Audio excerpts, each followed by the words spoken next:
Another YouTuber that I respect when it comes to reviews is Beyond the Trailer. Not only is she attractive to look at and sexy hot, her opinions is lucrative and extensive when it comes to her thoughts on certain shows. She describes Elseworlds as being a big can of nothing, and I also agree with that statement. Stories like Batman White Knight came from Elseworlds, but the TV crossover sucked. Most writers would be innovative and inventive when it comes to alternate takes on characters, but the crossover plays it safe so much it's not even an Elseworlds story. It's just Freaky Friday with superheroes. We all know it.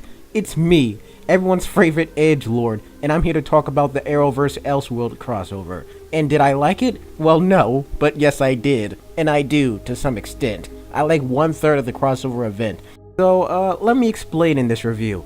In the first episode of Crossover, Oliver is Barry and Barry is Oliver. Interesting enough, the first episode operates like a pilot for both Arrow and The Flash, like it was Season 1, Episode 1. Each character relearns what they've already learned from another character's perspective. Barry has all of Oliver's skills, and vice versa, meaning that Oliver has all of Barry's skills, but not of his intelligence. What's interesting about the first episode of the crossover and why it fires on all cylinders from my point of view, is that not only does it call back on previous seasons of each individual spin-off of Arrow, allows each character to grow from the perspective of one another from a different TV show's perspective. For example, Oliver learns to channel his inner happiness through living Barry's life, while Barry learns to channel his inner darkness by living Oliver's life as the Green Arrow, carrying each other's burdens and faults in a unique perspective of living another's life, with the fears and the burdens.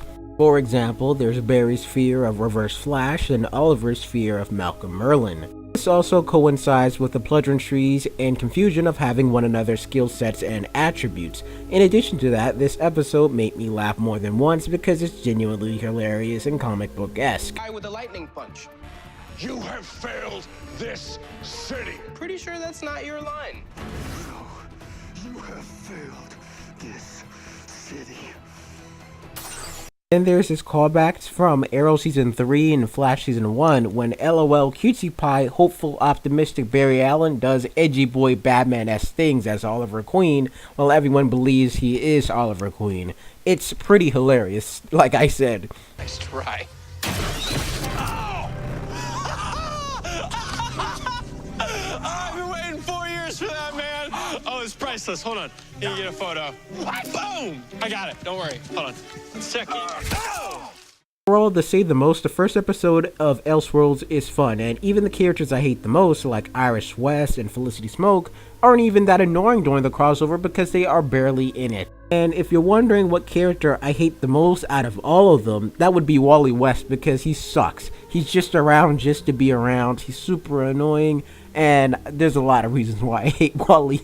But all at the same time, the character that I hate most of all out of every superhero TV show out there is Daisy/Sky from Agents of S.H.I.E.L.D., which is a completely different video to talk about as well. But the last thing I like to say about episode 1 is that it tests the bounds of the relationships each character has with one another, leading to the big climactic battle with Amazo, which was really great, considering the end result of the episode is the manifestation of Barry using his intelligence and skill of being Oliver Queen and the attributes that come with that to formulate a plan to defeat Amazo, while Oliver took a back seat in regards to the planning of this, more like he was the henchman and Barry Allen was the planner and the mastermind of how to defeat that, because normally in the crossovers, Arrow, Oliver Queen is leader, but Barry was the leader this time. I really like that. Like I said, episode 1 is overall fun, considering it focuses on the characters, melding it with the story to make events seem important as they learn about one another's perspective of who they are. Now, here's the problem with episode 2 and 3, and I can be very extensive with this, trust me, I'll make a follow-up video if I need to. Here's the problem, the remainder of the crossover is written by 5 different people, and that's the problem right there. You have 5 people written a crossover. You shouldn't do that. Just leave one guy to write it, or 2. Now, these writers include the feminist fantasy writers of Supergirl, which interjects its feminist beliefs into the show constantly. So you're imitating my powers and my family crest, but not my gender? Too afraid to be a woman? Too afraid to be a woman? Too afraid to be a woman? Too afraid to be a woman? NANI?!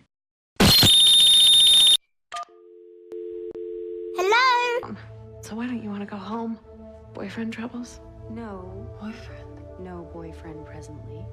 I thought you were dating the Just the look on her face hearing that her sister isn't a lesbian anymore looks like it sends shivers down Supergirl's spine. She's all like, how horrible. A boyfriend? Ugh, how repulsive. She's over here sucking dick in this reality. Nani? How could she? She looks absolutely distraught by the news. Now, here's my question. Why is it that in every crossover that involves Supergirl characters, it involves a character like Alex, who is either lesbian or bisexual, having some type of crisis of identity or loss of identity, later reconnect with their feminist, leftist, lesbianic beliefs? It's like every crossover does it, and it's kind of annoying at this point. It's just not me nitpicking, it's me making an observation. It seems like this is like the B plot of every crossover. Oh man, she has to discover her relationship with her lesbian friend. Oh man, she has to reconnect with this one other friend from a different reality that's 100% different. Oh man, she was lesbian in this other reality and it's full of Nazis? Can't have that, so I had to kill my daughter. Nope. It's the same plot in every crossover. Why? Could the writers think of anything else? Listen, I hate everything about the Supergirl show down to the dialogue and the actors, besides the kick that plays Supergirl. The thing about Alex's character is that she and Lois Lane in this crossover remind me of every character from Jessica Jones Season 2, which was once again a feminist fantasy. I'm getting more of a Hellcat vibe than the actual good vibes. So, yeah, I don't want to talk about Jessica Jones Season 2, it was horrendous. Now, don't get me wrong, and I'm not trying to confuse this in anyone, I don't hate lesbians, Pornhub can tell you that, but everything about this show is bad narratively in regards to this one crossover event from my entire perspective. In regards to episode 2 specifically, the entire episode is horrendous from start to finish because it's just eye candy for the Batwoman TV show.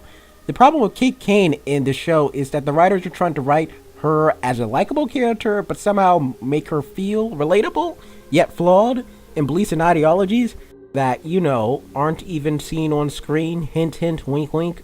The problem with that is that they're basically writing Skye from Agents of S.H.I.E.L.D., who I mentioned again, who was a terrible character. It's not the actor Ruby Rose's fault, it's never the actor's fault. I don't know why people constantly blame the actor. It's the screenwriter. They're giving the actors the words that they speak, and that's a problem when the words are really, really bad. They don't know what they're doing. Her cameo during this entire event was abysmal and not necessary for this story or this crossover. She isn't even a fascinating character. When she appears on screen, it's like, look, it's Batwoman, and it's Ruby Rose, so you should be excited, so be excited. Hooray!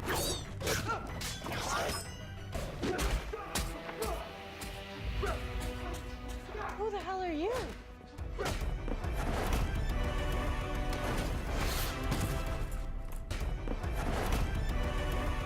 She didn't even hit him!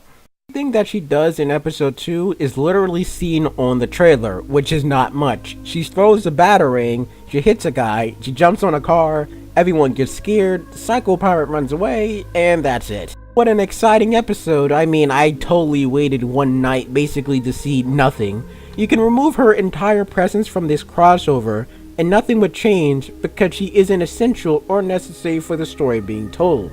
But because they don't want to tell the story and fill everything with meandering eye candy, it's just a bunch of Batman cameos and eye candy throughout the entire second episode. Oh, look at Mr. Freeze. Oh, look at Oswald Cobblepot. Oh, there's the Riddle. There's Nora Freeze. I don't know why she's in Arkham Asylum and not a Matrix medical facility, but she is. And look, here's Killer Frost talking to Victor Freeze. It's really dumb. We don't physically see any of them either. We basically just see their cells and we're just supposed to be all excited, which I highly doubt because you know the Joker and Harley Quinn aren't showing up in the Batwoman TV show.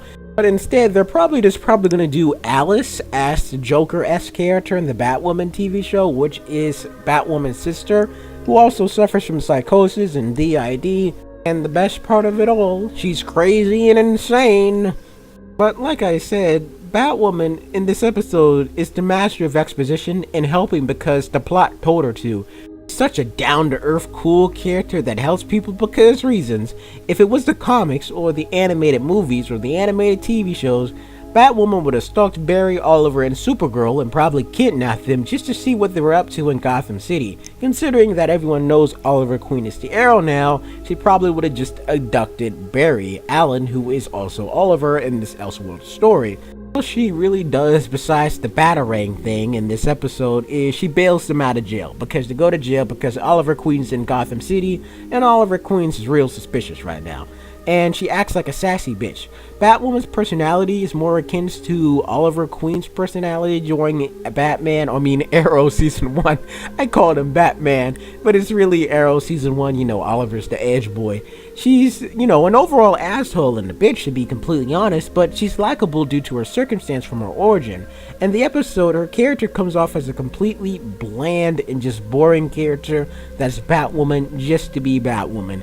But the remainder of episode 2's crossovers features Arkham Asylum, Prayer Familia, like I said, and Oliver Queen and Barry Allen being infected by Dr. Crane, aka Scarecrow's fear toxin, and fighting their worst enemies. And of course this box was just laying around because all the employees at Arkham Asylum are negligent, and they basically left the bottle of fear toxin just in the middle of the freaking pathways in the hallway. And someone knocked it over and it spilled over, and it was all like, oh, we're all hopped up on fear juice now. The episode proceeds, like I said, Batwoman pretty much shows up, and Oliver and Barry are affected by the fear toxin, but Batwoman bonks them both on the head, and apparently everything's okay after that because the fear toxin works like that. Yep, I definitely haven't seen any of the Batman TV shows or the movies to know how fear toxin works. That's pretty much the entire duration of the Elseworlds Part 2 or Episode 2 of the Elseworlds event. Now, nothing happened, like I said, and I take issue with this episode solely because it doesn't forward the narrative or the characters nor add any depth or intrigue to the overarching story or the characters. We learned that John D, aka Doc Destiny, is the evil doctor, and as we all know, as I talk about constantly on this channel and my prior and other channels, any white guy in a lab coat or white woman in a lab coat is evil just to be evil, and she tortures or he tortures and experiments on homeless people and little children to further their own evil immoral experiments for their own agendas that can't be explained and doesn't really have any real motivation behind them. And I'm 100% correct. John D in this episode is revealed to be an evil doctor who tortured homeless people and the patients of Arkham Asylum to further his own experiments in his own agenda that isn't explained, isn't talked about, and he actually goes to jail for it. And guess what? This is the best part about the entire thing. Even when he's convicted for crimes against humanity, he apparently got acquitted on a technical loophole. The man tortured people. What loophole is there for that? What loophole is there? And this is the best part. This is the second best part about this entire episode. Apparently, after the charges brought up against him, he didn't even lose his medical license. Arkham Asylum actually hired him as a doctor. The known felon that tortured people got off and was able to work at an asylum, even though he's known to torture people. Like, what the hell, man? And oh my god, it doesn't even explain it. Like, what the hell? Seriously? And side note, apparently they shoehorned Batwoman into the Arrowverse. They had to get rid of Batman, of course, because Batman can't appear in the Arrowverse whatsoever. So guess what they did? The writers said Batman abandoned Gotham after an unnamed event occurred and he ran away with a skirt on because he's a little girl and a pussy. And he ran away because he got scared or something like that. He just said he disappeared, and Oliver explains that, and we just don't question it anymore. I am sorry to say this, I personally refuse to believe in any story Batman gives up or runs away. I find this stupid and I find this dumb. It's easier to say that he was fighting the Joker or something, then he ran away or he died because he got hurt bad, or maybe he chopped off his legs or something and he couldn't be Batman anymore. I don't know. Say that I don't know. He got hit by a bus or a truck. That normally happens in anime and TV shows frequently. It happened on Titans. Anyway, let's just end this really quickly and go over episode 3. Supergirl. So the entire plot has worked up to this crisis on Infinite Earths going on that's going to be happening next year. So the Monitor gives the reality manipulating book to Dr. Destiny, so he'll rewrite reality so he's a hero because reasons that aren't explored in the crossover event. Remember, in the prior episode we talked about how Doc Destiny tortured people for his own psychotic benefit that isn't explained. Now in the third episode he's pretending to be superhero, the psychotic superhero, and no matter how hard he manipulates reality, everyone thinks he's some sort of hero. Even the people that work for him even notices his narcissism and his inflated ego because that's what he has, because he's an evil narcissistic doctor with a god complex who has the ability to rewrite reality. Now of course this is all a test from the Monitor for Crisis on Infinite Earths with the anti-Monitor and such show up, but it's so dumb and it's so lazily written. At the point when I got to part 3 of this crossover, I didn't give a hoot what happened. So basically this is what happens. You know, everyone's reality changed, blah blah blah. Alex is not a lesbian anymore and she likes dude. Killer Frost and her have a conversation about, you know, getting out there and meeting people. Kara uses her knowledge of her reality to convince Alex that, hey, I'm your sister from another reality, and they team up and they break out. Oliver meets Cisco and, you know, they breach to another reality to get Superman, and they fight Superman, and Superman fights Dr. Destiny Superman, and, you know, Brainiac 5 shows up from Supergirl. I didn't even know Brainiac 5 was on Supergirl. You know, Brainiac 5 shows up along with Lois Lane, and Lois Lane is packing the Ex Machina hammer that does the Ex Machina thing that's convenient for the plot. And she hits the hammer and basically just stuns Doc Destiny real quickly when he's trying to rewrite reality because things aren't going his way. Because despite having Superman's powers, he's completely ineffective at killing people, and due to the very fact that Doc Destiny loses the book, the power goes out and basically his face turns into the comic book face of Dr. Destiny, and he goes to Arkham Asylum, the place where he ironically tortured people and experimented on them, and he makes friends with Psycho Pirate. I highly doubt that. He probably did experiments on Psycho Pirate. I mean, seriously. Man that was working at your asylum, that was secretly torturing patients there, gets incarcerated in that insane asylum. You don't think the other inmates would take offense to that, or someone bringing up, well, this is illegal and this is immoral completely, let's not do that. But nah, they just put him back in the Arkham Asylum like it's normal, and they just don't ask any questions. But like I said, of course, we have the entire other plot where basically you know, they pull a 1980s Superman reference when they run around the world and Barry's running one direction and Supergirl's running the other direction, and they gotta slow down time. And there was this other plot where Oliver Queen made some type of deal with the Monitor to save Supergirl and Flash because if they were running at this speed, they burn up or something like that and disappear from reality.